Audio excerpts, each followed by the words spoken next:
morning, and welcome to the first of our walks on 6 legs, starting in not so sunny Slough. Come Buzz.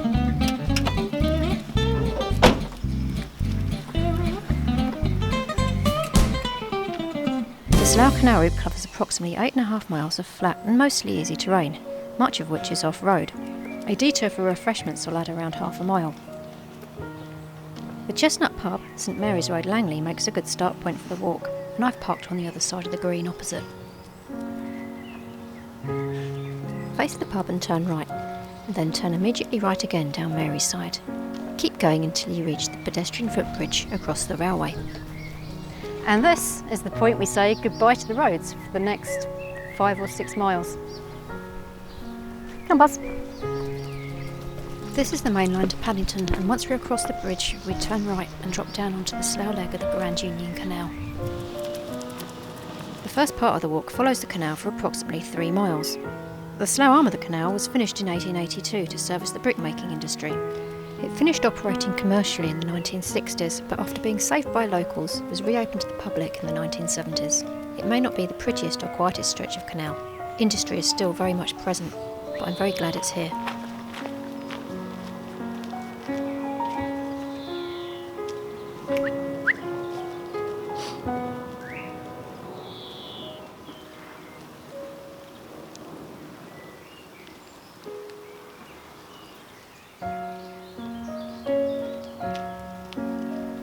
Not a bad spot to tie up.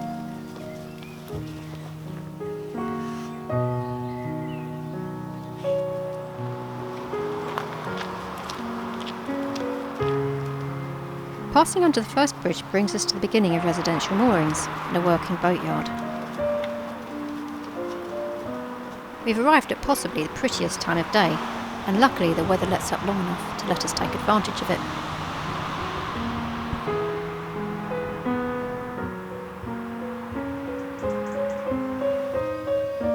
Pause for a quick snack.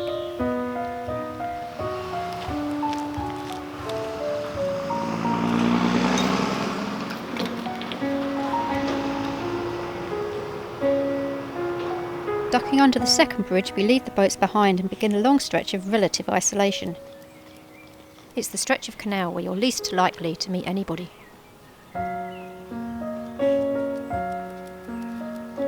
Broken bridges,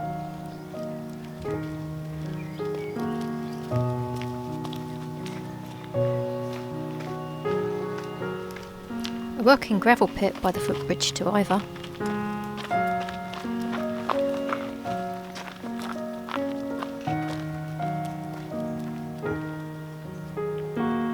multicultural fishing signs, and finally a 1-mile junction sign just before we duck under the M25.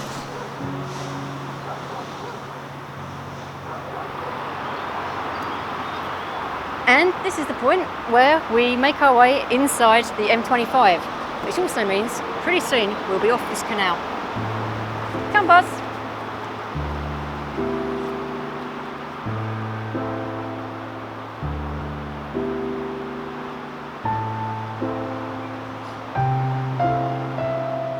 The last short stretch of canal is quite striking.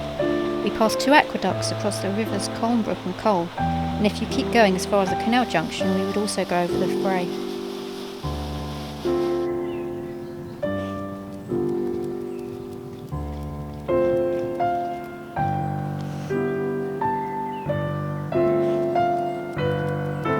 Once across the rivers, it's time to say goodbye to the canal and cross the footbridge, following the path to Little Britain Lake.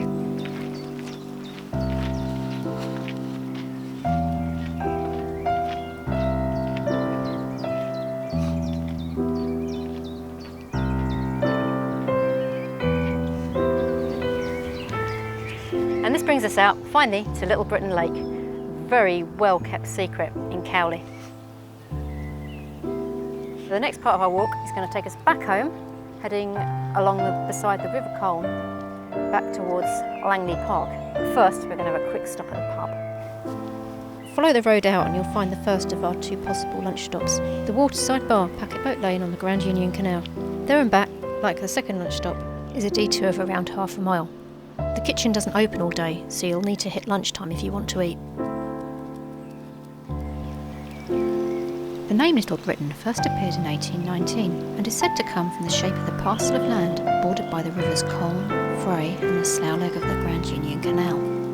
We face the lake and turn left, following part of the London Loop along the River Colne towards Uxbridge.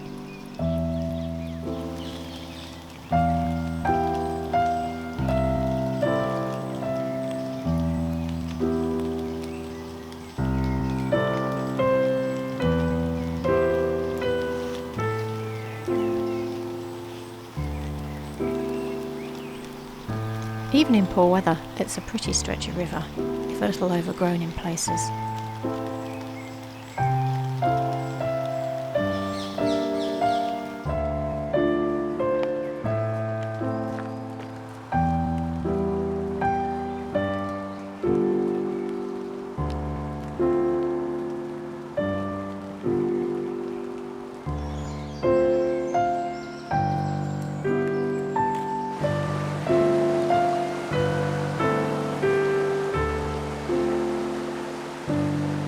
Not long after we passed the weir, we'll arrive at a small gate.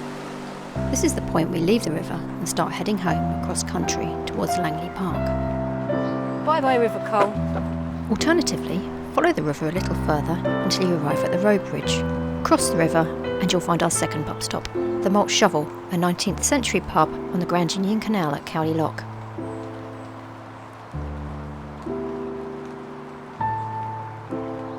Following the footpath across the meadow will bring you out onto the B470. This road takes no prisoners, but once across, you'll be on quiet country lanes taking you back across the M25 through the land that time seemingly forgot.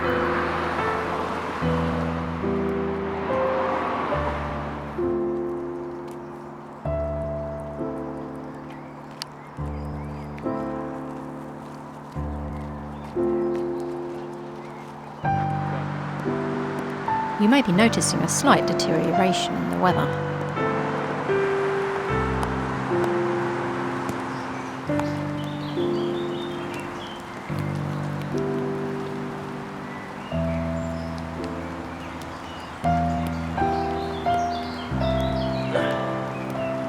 At this point, to paraphrase Woody Guthrie, the sun went out, the wind got high, and a black old rain cloud filled the sky.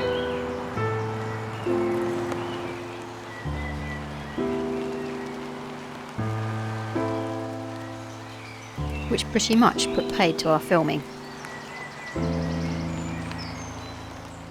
Once out of the woods, the last leg of the walk follows the Colne Valley Trail across a mixture of footpaths and small roads back to Langley Park. Langley Park has existed since the Middle Ages. There are any number of routes you could take to cross it. However, today we stick to the perimeter before taking the footpath on the left back across farm fields towards the canal. And here we are, just about at the end of the walk. This is the last field, the last bit of wet grass for wet feet. And at the other end of that gate, there's a caravan park, which you just walk straight across, and then we're back at the canal. And so it's over the canal, over the railway bridge, and back to the car. We may have missed the bit where we went through the farm and around the edge of Langley Park and across the road, boring road bit in order to get to Langley Park in the first place, but that's possibly because it was lamping it down. Wet dog. So here ended walk 1 in slightly squelchy field in Buckinghamshire, because we're in Buckinghamshire, not Berkshire at the moment. That was terrible. Keep going, keep going.